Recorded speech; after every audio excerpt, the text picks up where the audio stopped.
காலங்காலமா தமிழ் மக்களுக்கு ஒரு இன்றியமையாத மிக முக்கியமான பொழுதுபோக்கு அம்சமா இருக்கக்கூடியது சினிமாவும் தியேட்டர்களும் தான். அப்படி காலம் கடந்து பல சினிமாக்கள், பல திரையரங்குகள்ல நாம பார்த்துருப்போம். அந்த வகையில பல தியேட்டர்கள் இப்ப ரீசென்ட்டா மூடப்படுறதும், இடிக்கப்படுறதையும் நாம கவனிச்சதா இருக்கோம். குறிப்பா சென்னையில பல தியேட்டர்கள் அந்த மாரி பல வெற்றி விழா கண்ட தியேட்டர்கள்லாம் மூடப்பட்டும், இடிக்கப்பட்டும் வந்துட்டு இருக்கு. இப்ப ரீசென்ட்டா போன வாரம் கூட சென்னையில இருக்கக்கூடிய உதயம் தியேட்டர் இடிச்சத நாம பார்த்தோம். அந்த வகையில அடுத்ததா மதுரையில இருக்கக்கூடிய ஒரு முக்கியமான தியேட்டர் வந்து இந்த வாரத்தோட மூட போகிறாங்க. அந்த தியேட்டர் வந்து அம்பிகா தியேட்டர். மதுரை வாசிகளால் மறக்க முடியாத ஒரு முக்கியமான தியேட்டர் இந்த அம்பிகா தியேட்டர். அம்பிகா தியேட்டர் வந்து மதுரை அண்ணா நகர் பகுதியில் இருக்குது. கிட்டத்தட்ட இந்த தியேட்டர் வந்து 35 ஆண்டு காலமாக அந்த பகுதியில் தொடர்ந்து போயிட்டு தான் இருக்குது. பட் இப்போ ரீசெண்டாக சில வருடங்களாகவே அந்த தியேட்டருக்கு வந்து மக்கள் அளவுக்கு அதிகமாக வரமாட்டுறாங்க அப்படின்ற ஒரு கேள்வி வந்துக்கிட்டே இருந்தது. குறிப்பாக சென்னை மாதிரியே மதுரையிலுமே இப்போ மல்டிப்ளெக்ஸ் திரையரங்குகள் ரொம்பவே அதிகமாகிடுச்சு. இதனால் சிங்கிள் ஸ்க்ரீனில் இருக்கக்கூடிய தியேட்டர்ஸ் எல்லாத்தையுமே வேறு வழி இல்லாமல் மூட வேண்டிய ஒரு நிலைமையும் இடிச்சுட்டு அந்த இடத்துல வேற ஒரு கட்டடங்கள் கட்டுற மாதிரியான ஒரு நிலைமையும் ஏற்பட்டு இருக்கு. அந்த வகையில் இப்போ அம்பிகா தியேட்டர் இந்த வாரத்தோட மூட போகிறாங்க. கடைசியாக விடாமுயற்சி திரைப்படம் தான் அந்த தேட்டரில் ரிலீஸ் ஆச்சு. அதை தொடர்ந்து இந்த வாரம் வெள்ளிக்கிழமை ஏதாவது ஒரு படங்கள் அந்த தேட்டரில் ரிலீஸ் ஆகும். அதுதான் அந்த தேட்டரில் ரிலீஸ் ஆகக்கூடிய கடைசி திரைப்படம். ஸோ அம்பிகா தேட்டருடைய உரிமையாளர் சொல்கிற விஷயம் என்ன அப்படின்னு பார்த்தீங்கன்னா, கிட்டத்தட்ட 35 வருஷமாக இந்த தேட்டரை வந்து நாங்கள் பராமரிச்சுட்டு வந்திருந்தோம். சில பல காரணங்களால் இப்போ நாங்கள் இடிக்க வேண்டிய ஒரு சூழல் ஏற்படுது. ஸோ நாங்கள் இந்த தேட்டரை இப்போ இடிச்சுட்டு இந்த இடத்துல ஒரு வணிக வளாகம், அதாவது ஷாப்பிங் காம்ப்ளெக்ஸ் கட்ட போகிறோம், அது ரொம்பவும் பிரம்மாண்டமாக கட்ட போகிறோம் அப்படின்ற மாதிரி அறிவிச்சிருக்காங்க. ஸோ இந்த விஷயத்தை கேள்விப்பட்ட மதுரை வாசிகள் ரொம்பவே ஷாக் ஆகியிருக்காங்க. ஏன்னா ஏற்கனவே மதுரையில் பல தியேட்டர்கள் இடிக்கப்பட்டிருக்கு. அந்த வகையில் இப்போ இந்த அம்பிகா தியேட்டருமே இடிக்கப்பட்ட செய்தி கேட்டு ரசிகர்கள் எல்லாருமே சோஷியல் மீடியாவில் தியேட்டருக்கு முன்னாடி போய் ஃபோட்டோ எடுத்து தங்களுடைய சமூக வலைதளங்களில் போஸ்ட் பண்ணுறது, இந்த தியேட்டரில் நான் என்ன படம் பார்த்தேன் அப்படின்ட்டு ஒவ்வொருத்தருமே தங்களுடைய நினைவுகளை ஷேர் பண்ணிட்டு இருக்காங்க. குறிப்பாக இந்த அம்பிகா தியேட்டரில் வந்து ஆரம்ப காலகட்டத்தில் ரட்சகன் திரைப்படத்தை அப்போ தான் அந்த டிடிஎஸ் சவுண்ட் எஃபெக்டோட முதல்ல ரிலீஸ் பண்ணாங்க. மதுரை வாசிகளால் அந்த ஒரு விஷயம் வந்து மறக்க முடியாது. அதே மாதிரி ஹாலிவுட் படங்களுக்குமே இந்த அம்பிகா தியேட்டர் வந்து பேர் போன ஒரு தியேட்டர். நீங்கள் மதுரைன்னு எடுத்துக்கிட்டாலே அங்கே நிறைய திரையரங்குகள் இருக்குது. கிட்டத்தட்ட மதுரையில் வந்து தமிழ் படங்கள் எந்த அளவுக்கு ஓடுதோ அதே மாதிரி ஹாலிவுட் படங்களும் அந்த காலகட்டத்திலேருந்து இப்போ வேற அதிக அளவு மக்களால் பார்க்கப்படுது. குறிப்பாக இந்த அம்பிகா தியேட்டரில் நிறைய ஹாலிவுட் படங்கள் போட்டிருக்காங்க. குறிப்பாக அதில் ஃபாஸ்ட் அண்ட் ஃபியூரியஸ் திரைப்படத்தை வந்து அங்கே மதுரையில் இருக்கக்கூடிய நிறைய பேர் வந்து அம்பிகா தியேட்டர் தான் பார்த்துருந்துருப்பாங்க. அந்த அளவுக்கு ஒரு பிரசித்தி பெற்ற ஒரு தியேட்டர் தான்.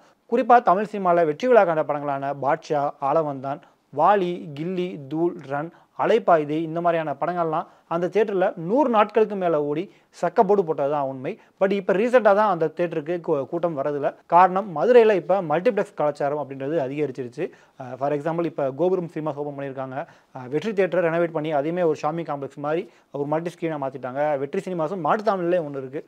அதே மாதிரி ரேடியன் அப்படின்ட்டு ஏகப்பட்ட புது புது திரையரங்குகள் வந்ததால் பழமையான தியேட்டர்கள் இடிக்க வேண்டிய ஒரு சூழல் ஏற்பட்டு இருக்கு. கோடம்பாக்கத்தில் அடிக்கடி உச்சரிக்கக்கூடிய ஒரு வார்த்தை என்ன அப்படின்னு பார்த்தீங்கன்னா, ஒரு படம் நல்லா இருக்கா நல்லா இல்லையா அப்படிங்கிறத மதுரை மக்களுடைய ரிசல்ட் வச்சு நம்ம கண்டுபிடிச்சிடலாம். ஒரு படம் மதுரையில் ஓடிச்சுன்னா கண்டிப்பாக அந்த படம் எல்லா இடத்துலையும் ஓடிடணும் அப்படின்ற மாதிரியான ஒரு நம்பிக்கை இங்கே சினிமா தயாரிக்கிறவங்க எடுக்கிறவங்க மீது இருந்தது. காலங்காலமாக அது பின்பற்றப்பட்டு தான் வந்துட்டு இருக்கு. அந்த வகையில் மதுரையில் உங்களுக்கு எக்கச்சக்கமான தியேட்டர்கள் நிறைஞ்சிருக்கு. அங்கே மாசி, ஆணி, அந்த சித்திரை மீனாட்சி அம்மன் கோயில் சுற்றி இருக்கக்கூடிய அந்த வீதிகள்லேயே உங்களுக்கு ஏகப்பட்ட திரையரங்குகள் இருந்திருக்கு. அதில் சில மூடப்பட்ட திரையரங்குகள் பற்றியும் இப்போ நம்ம பார்த்துடலாம். முதல்ல சிட்டி சினிமா அப்படின்ற தியேட்டர் 1930 இந்த தியேட்டரை ஆரம்பிச்சிருக்காங்க. குறிப்பாக அப்போ தியாகராஜா பகதவர் நடித்த ஹரிதாஸ் திரைப்படமே அங்கே வந்து 2 வருஷத்துக்கு அந்த தேட்டரில் ஓடி இருக்கு. அதுக்கப்புறம் பல ஆங்கில திரைப்படங்களுமே அந்த ஒரு தேட்டரில் ஓடி ஒரு மிகப்பெரிய சக்ஸஸ்ஃபுல்லான தேட்டராக அப்போ அந்த டைமில் அது இருந்துச்சு. அதை தொடர்ந்து சிந்தாமணி தேட்டர், இந்த சிந்தாமணி தேட்டர் வந்து இப்போ இருக்கிற இளைஞர்கள் வரைக்கும் எல்லாருக்குமே தெரியும். ஏன்னா கிட்டத்தட்ட ஒரு 75 வருஷ பயணம் இந்த சிந்தாமணி தேட்டருக்கு இருக்குது அப்படின்னு நம்ம சொல்லலாம். 1939ஆம் ஆண்டு தான் இந்த தேட்டரை தொடங்குறாங்க. குறிப்பாக இந்த தேட்டரை வந்து ஒரு 4-5 சகோதரர்கள் சேர்ந்து தான் உருவாக்குறாங்க. அதில் ஒரு சகோதரர் வந்து லண்டனில் போய் ஒரு தேட்டர் பார்க்குறாரு. அந்த தேட்டர் வந்து கிட்டத்தட்ட கப்பல் வடிவமைப்பில் இருக்குது. ஸோ இதே மாதிரி நம்ம மதுரையில் கட்டணும் அப்படின்ட்டு அந்த சகோதரர்கள், அவங்க வந்து சௌராஷ்டிரா சகோதரர்கள், அவங்க அந்த சிந்தாமணி தேட்டரை அந்த டிசைனில் உருவாக்குறாங்க. ரொம்பவும் பிரம்மாண்டமாக அந்த காலகட்டத்தில் அந்த சிந்தாமணி தேட்டர் பார்க்கப்பட்டுச்சு. எம்ஜிஆர் அவர்கள் நடிப்பில் ரிலீஸ் ஆன குமரிப்பெண் திரைப்படம் ரிலீஸ் ஆனப்போ எம்ஜிஆரும் ஜெயலலிதாவும் சேர்ந்து வந்து அந்த திரையரங்கில் அந்த படத்தை பார்த்தாங்களாம். அடுத்ததாக இன்னொரு மிக முக்கியமான தியேட்டர் வந்து தங்கம் திரையரங்கம். ஏஷியாவிலே மிகப்பெரிய 2வது திரையரங்கம், மிகப்பெரிய ஹால் அப்படின்ற ஒரு பெயரை வாங்கின ஒரு ஹால் அப்படின்னா அது தங்கம் தியேட்டர் தான். 1952 இந்த தியேட்டரை வந்து திறந்திருக்காங்க. ஸோ இந்த தியேட்டர்ல முதல்ல போடப்பட்ட படம் வந்து நடிகர் திலகம் சிவாஜி கணேசன் ஹீரோவா அறிமுகமான பராசக்தி திரைப்படம் தான். ஸோ பராசக்தி டைட்டிலில் இப்போ சிவகார்த்திகேயன் படம் வருது. ஸோ அது வேற விஷயம். ஸோ அந்த பக்கம் போக வேணாம். ஸோ இந்த தங்கம் தியேட்டரில் வந்து கிட்டத்தட்ட 2500 பேர் வரை ஒரு ஷோவில் உட்காந்து பார்க்கலாமா.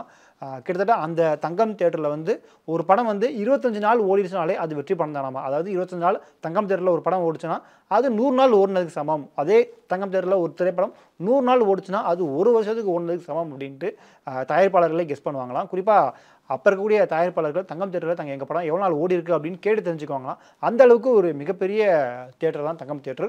அந்த தங்கம் தியேட்டரில் ஒரு படம் முடிஞ்சு வெளியே வந்தாங்க அப்படின்னா கிட்டத்தட்ட மதுரை சித்திரை திருவிழா முடிஞ்சு ஒரு கூட்டம் வெளியே வரும் பார்த்தீங்களா, அந்த அளவுக்கு கூட்டம் இருக்குமா. ஸோ அப்படி ஒரு மிக பிரம்மாண்டமான தியேட்டர். பட் இப்போ அந்த தியேட்டரை இடிச்சுட்டு அந்த இடத்துல ஒரு மிகப்பெரிய ஜவுளி நிறுவனம் தான் இருக்காங்க. அடுத்த தியேட்டர் வந்து இம்பீரியல் தியேட்டர். இந்த தியேட்டர் வந்து ஒரு மினி தியேட்டர் தான். இப்போ இருக்கக்கூடிய பல மினி தியேட்டர்களுக்கு ஒரு ஆரம்ப விதை போட்டது அப்படின்னா அது இந்த தியேட்டர் தான் அப்படின்னு நம்ம சொல்லலாம்.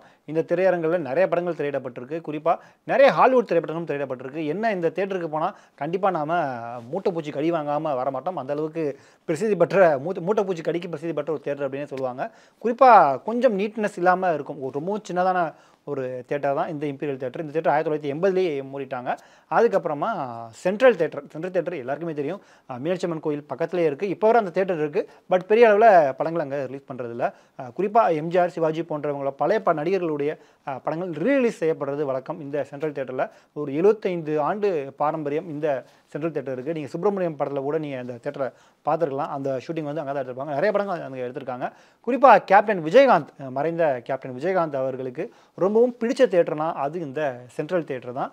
ஸோ அதுக்கு அடுத்தபடியே பார்த்தீங்கன்னா தேவி தியேட்டர் 1940 நீதி கட்சியில் அப்போ இருந்த பிடி ராஜன் அவர்களால் திறந்து வைக்கப்பட்ட தியேட்டர் தான் இந்த தேவி தியேட்டர். பாட்ஷா திரைப்படம் அங்கே பல நாட்கள் ஓடி வெற்றி கண்டது. குறிப்பாக பார்த்திபனுடைய ஹவுஸ்ஃபுல் திரைப்படம் அந்த ஒரு தியேட்டர் தான் எடுக்கப்பட்டது. அந்த படத்திலே ஒரு சீன் வரும், தேவி தியேட்டர் இடிகிற மாதிரி. ஸோ கிட்டத்தட்ட பார்த்தீங்கன்னா பாம்பு வச்சு இடிகிற மாதிரியான ஒரு சீன் வரும். ஸோ இப்போ அந்த தியேட்டரை இடிச்சிட்டாங்க. மதுரை வாசிகள் அப்போ பேசிகிட்டு இருந்தது வந்து என்ன பார்த்தீங்கன்னா, இந்த படத்தில் இந்த மாதிரி பாம்பு வச்சு இந்த தியேட்டரை இடிக்காத மாதிரி வச்சுருந்தாங்கன்னா இப்போ அந்த தியேட்டர் இருந்திருக்குமேப்பா அப்படின்ற மாதிரிலாம் பேசியிருக்காங்க. ஸோ இந்த மாதிரி பல திரையரங்குகள் மதுரையில் இடிக்கப்பட்டிருக்கு. இந்த திரையரங்கம் மட்டும் கிடையாது. நியூ சினிமா, நாட்டியா, அபிராமி, தினமணி, போத்திராஜ், வெள்ளைக்கண்ணு, சிவம், தீபா ரூபா, பரமேஸ்வரி, பழங்காலத்தம், ஹரி விக்னேஷ் தியேட்டர் அப்படின்னு ஏகப்பட்ட திரையரங்குகள் மதுரையில் மூடப்பட்டிருக்கு.